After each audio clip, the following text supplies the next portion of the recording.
now the lecture being recorded. So let me state again, the resolution part is, if a variable and its complement appear with a disjunction sign with two separate other variables, so those two separate variables can be combined with a disjunction sign, and that must be true.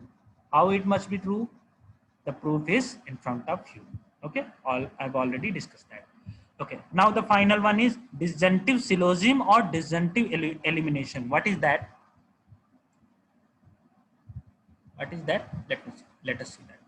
So okay, so here the rule is, okay, so it is being cut off. Just hold on a second.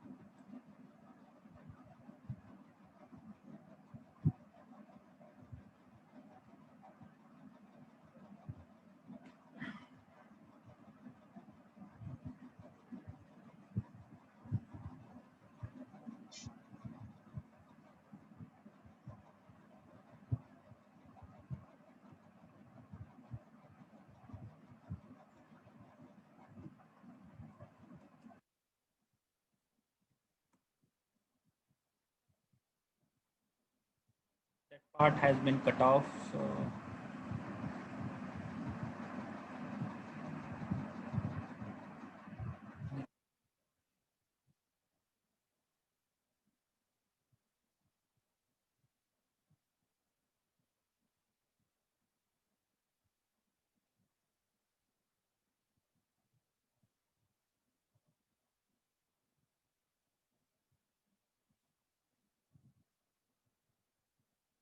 okay, so the rule is simple.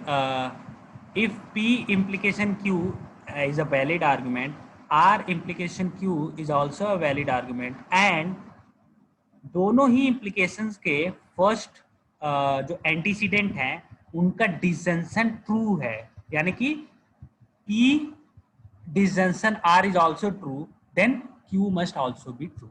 ठीक है, हम इसको यहाँ पे लिख भी देते हैं. Just write it down.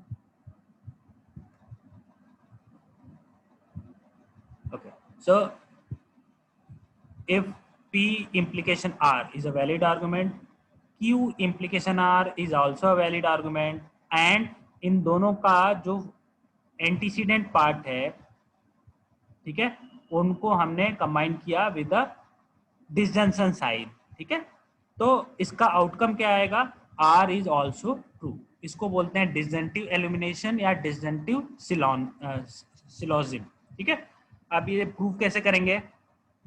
मेरे ख्याल से आप सिंपल मॉडस पोनेंस लगा लोगे, दोनों ही रूल्स पे अलग अलग, तो आपका आउटकम आ जाएगा नहीं, और उस पे आप कंजंक्शन रूल लगा लो.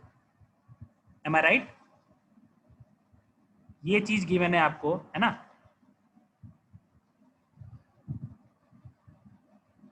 M I audible? आवाज आ रही है? Yes, sir. Okay, so you can simply write. Okay, so you can simply write down all the premises. ठीक है, और चूंकि ये दोनों premises ट्रू हैं तो आप इसमें कंजंक्शन यूज कर सकते हो. ठीक, और यहाँ पे ये क्या आउटकम आया हुआ है? ये क्या आउटकम आया हुआ है? Using conjunction rule. ये आई थिंक हमने इस एक्सप्रेशन को प्रूव भी किया हुआ है, नहीं? ऊपर कहीं देखना इसको. P आई मीन जो इनका कंक्लूजन है वो दोनों ही इम्प्लीकेशन में सेम है, और they are combined with a sign conjunction. तो लुक एट दैट. तो आई थिंक हमने इसको प्रूव किया हुआ है, तो आपका इससे फाइनल आउटकम आ जाएगा. ठीक है, तो आप लोग इसको प्रैक्टिस करो, और let us see with an example as well. ठीक है, तो आपके सामने एक आर्गुमेंट है. I mean there is an example. If it rains then cricket match will not be played. ठीक है, या पी कह लो, और इसको क्या कह लेंगे?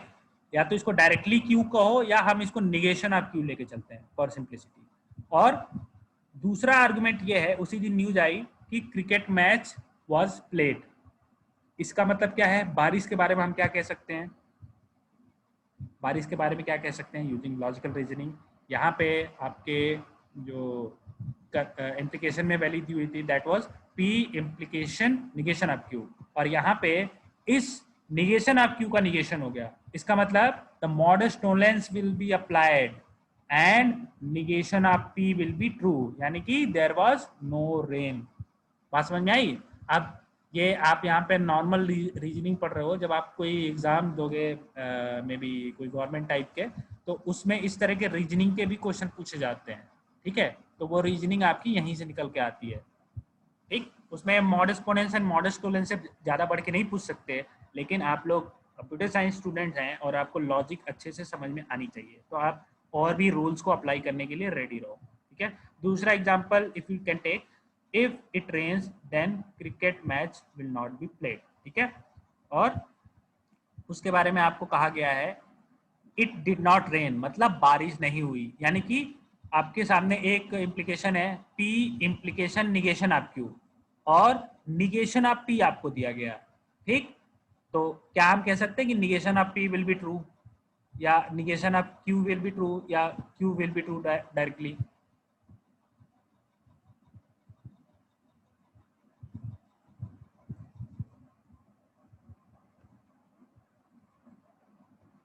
समझ में आ रहा है क्वेश्चन क्या है?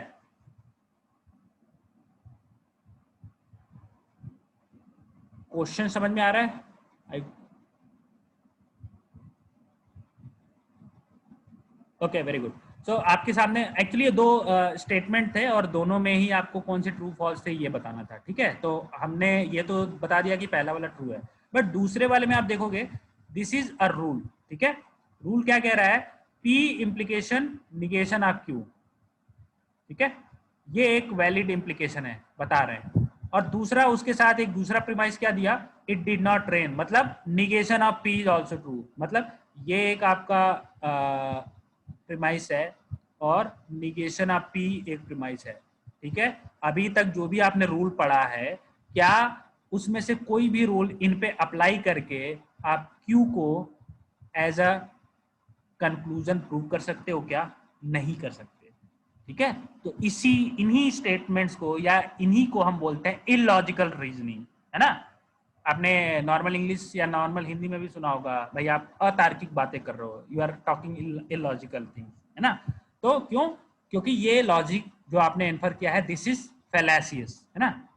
ऐसा कोई रूल नहीं है जो कि इस तरह का इन्फ्रेंस आपको प्रोवाइड करता है, इस तरह का कंक्लूजन आपको प्रोवाइड कर सकता है, ठीक है? तो ये आपके सामने है। देखने में ये मॉडस पोनेंस एंड मॉडस टोलेंस लग रहा होगा, बट ऐसा है नहीं। तो हमने इस चीज को क्या बोला था? If an expression looks to be true लेकिन वो एक्चुअली में है नहीं, तो उसको हम क्या बोलते हैं? फैलासी। फैलासी, FALLACY, फैलासी। और इस तरह की रीजनिंग को फैलासियस रीजनिंग बोलते हैं। अब रीजनिंग कैसे किया हुआ है यहाँ पे, वो आपके सामने, ठीक? तो फैलासी, अभी फैलासी जो हमने डिफाइन किया है, आई मीन जो हमने यूज किया है उसको डिफाइन भी कर लेते हैं। डिफिनीशन में क्या बोलेंगे? An invalid inference which resembles as a valid inference, ठीक है? तो एक इनवैलिड इन्फ्रेंस जो कि देखने में या देखने सुनने में एक वैलिड इन्फ्रेंस की तरह लगता है, बट वो ऐसा होता नहीं है, वैलिड इन्फ्रेंस नहीं होता, उसको हम फैलासी बोलते हैं। और इस तरह की रीजनिंग को फैलासियस रीजनिंग बोलते हैं, ठीक है? तो उसका सबसे कॉमन जो एग्जांपल है फैलासी का, वो आपका मॉडस पोनेंस एंड मॉडस टोलेंस में यूज होता है, ठीक है?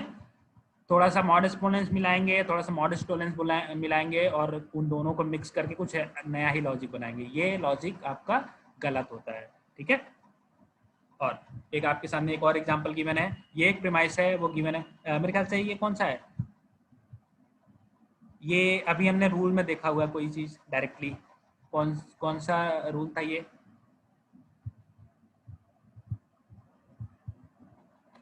एक्सपोर्टेशन लॉ, ठीक है? और रूल कौन सा था इसके लिए जो अभी हमने ऊपर देखा था? Which was conditional proof. Conditional proof. Okay, very good, ठीक? तो उसको हमने प्राप्त कैसे किया है, ये आपके सामने है, ठीक है? वहां पे भी हमने दिखाया था कैसे कर सकते हैं, और एक्सपोर्टेशन लॉ जब हमने बताया था वहां पे भी दिखाया हुआ था, ठीक है? दूसरा क्या तरीका है?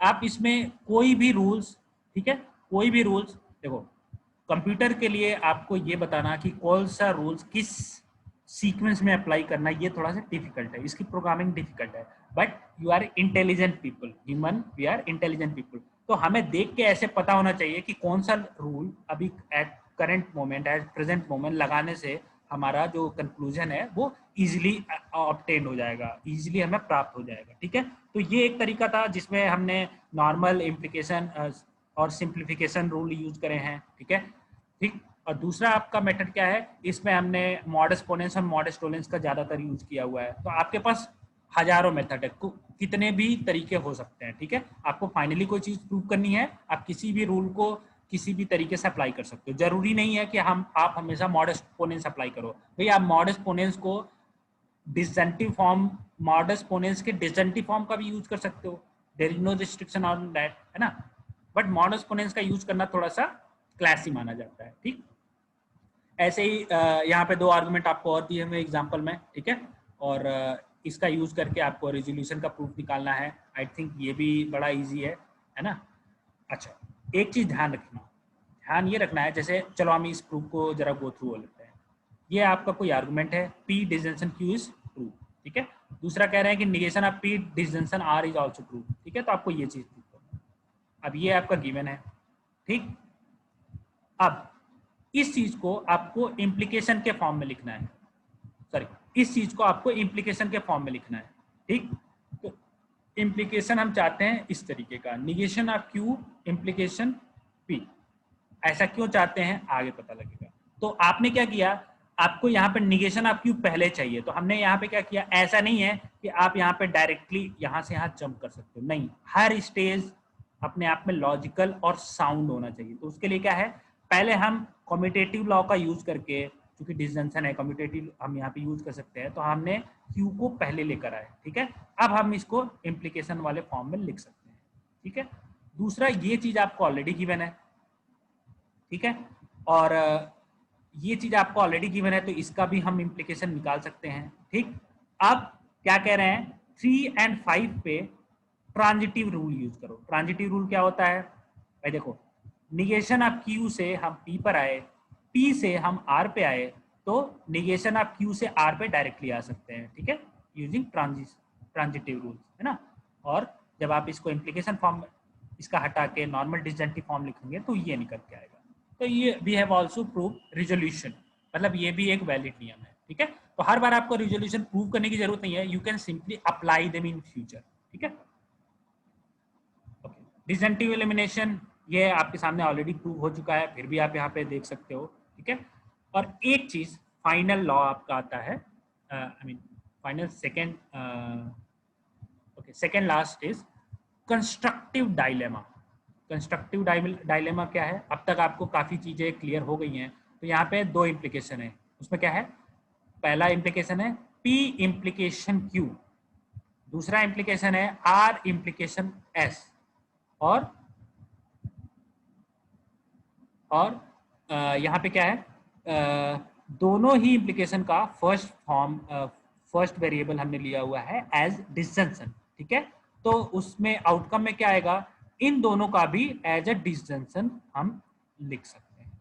ये आई थिंक ये ऊपर आ चुका है, आई थिंक ये ऊपर कवर हो चुका है, डिसजंक्टिव एलिमिनेशन, हाँ, डिसजंक्टिव एलिमिनेशन आ चुका है। ठीक है, और constructive dilemma,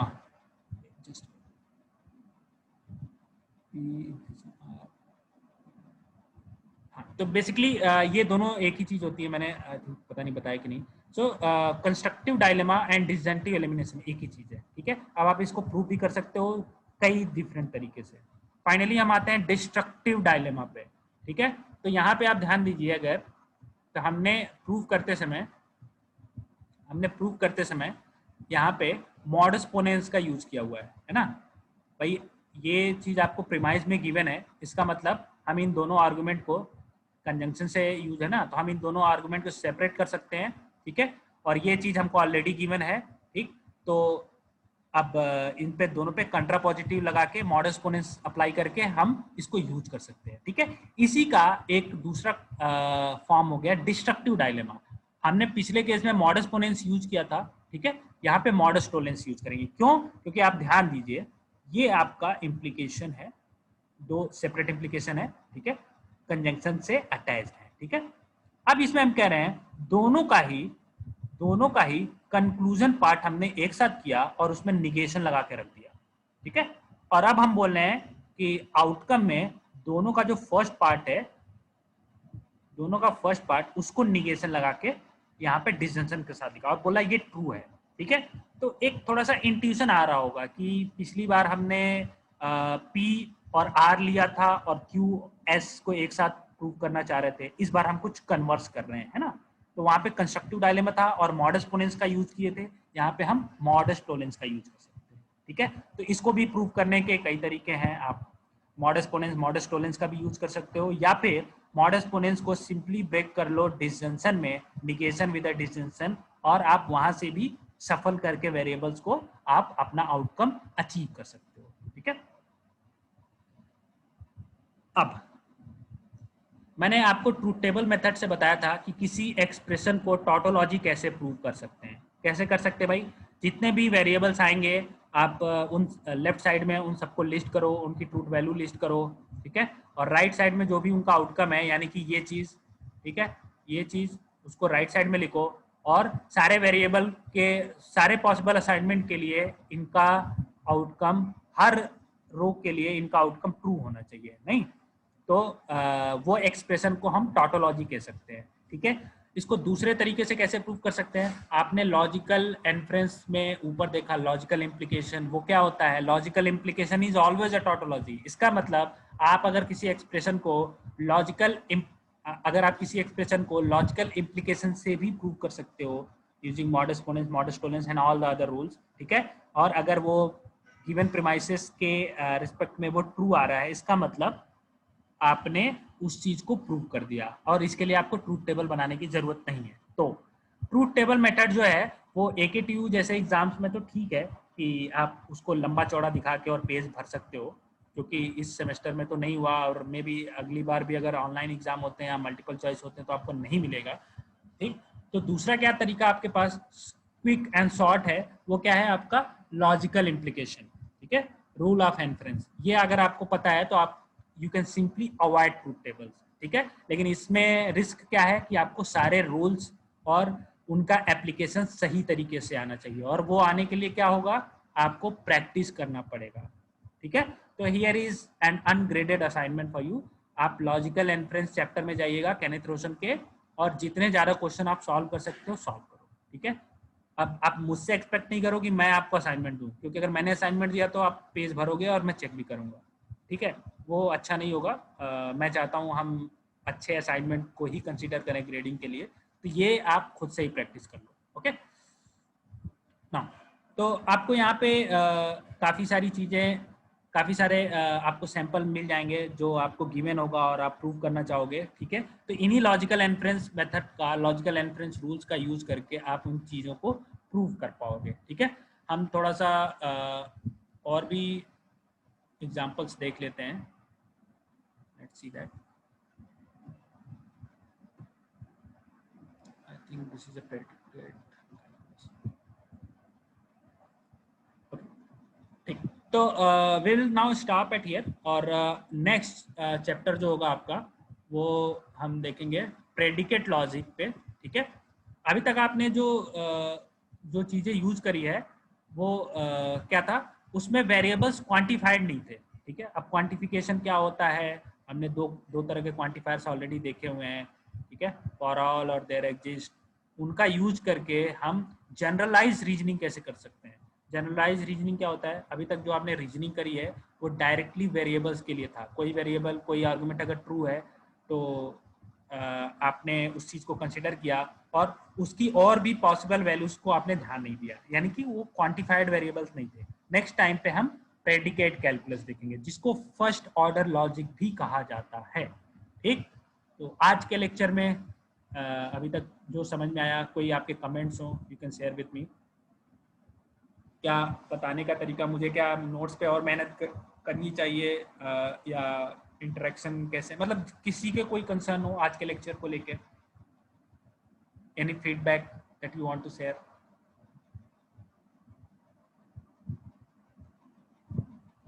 no? Okay, so I suggest, अच्छा ठीक है, प्रेडिकेट अभी वैसे तो टाइम टेबल के अकॉर्डिंग हमारा लेक्चर हो चुका है, लेकिन जैसे मैंने बताया अभी हम लास्ट टाइम एग्जाम में बिजी थे, तो I could not take much of the classes. तो टुमारो तो नहीं, कल तो नहीं, maybe we can have a class day after tomorrow, ठीक है, और उसमें हम प्रेडिकेट लॉजिक डिस्कस कर पाएंगे। तो ये आपका इस यूनिट का, आई थिंक इस यूनिट का आपका लास्ट चैप्टर होगा।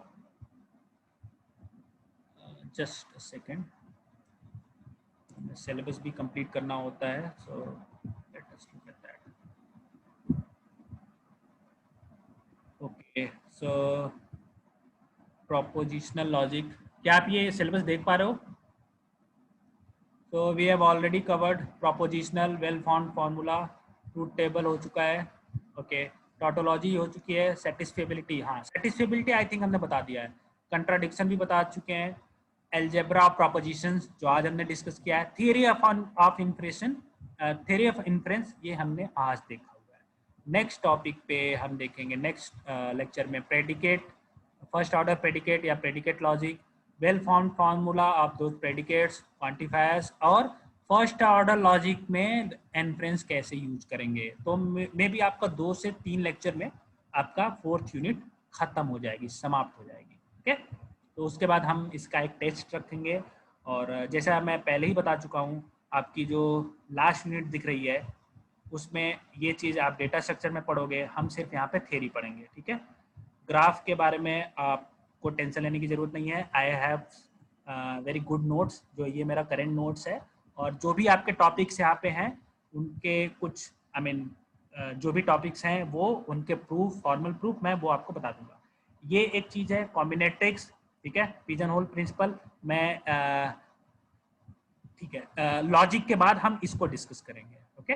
और ये जो एल्जेब्रिक स्ट्रक्चर है, ठीक है, ये और फंक्शन और रिलेशन यानी कि सेट थ्योरी के जो बाकी है, ठीक है, एक्चुअली जो आपका एल्जेब्रिक स्ट्रक्चर है इसमें ग्रुप थ्योरी के बाद की जो चीजें आती हैं, यानी कि पोसेट, साइक्लिक ग्रुप और ये सब चीजें, वो फंक्शन और रिलेशन के बिना आप नहीं पढ़ सकते हो, ठीक है।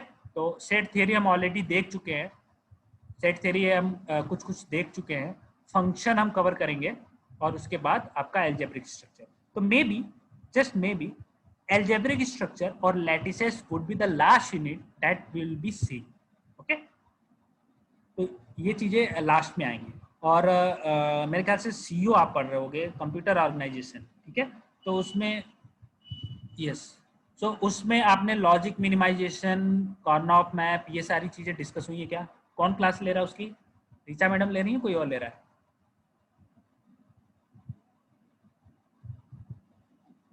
Okay, Richa, okay. तो वहाँ पे मे बी क्या उन्होंने, ओके, क्या उन्होंने बूलियन एक्सप्रेशन, सिंप्लीफिकेशन, के मैप, ये सब बताया हुआ है? सर के मैप नहीं बताया, बूलियन एक्सप्रेशन बताया है?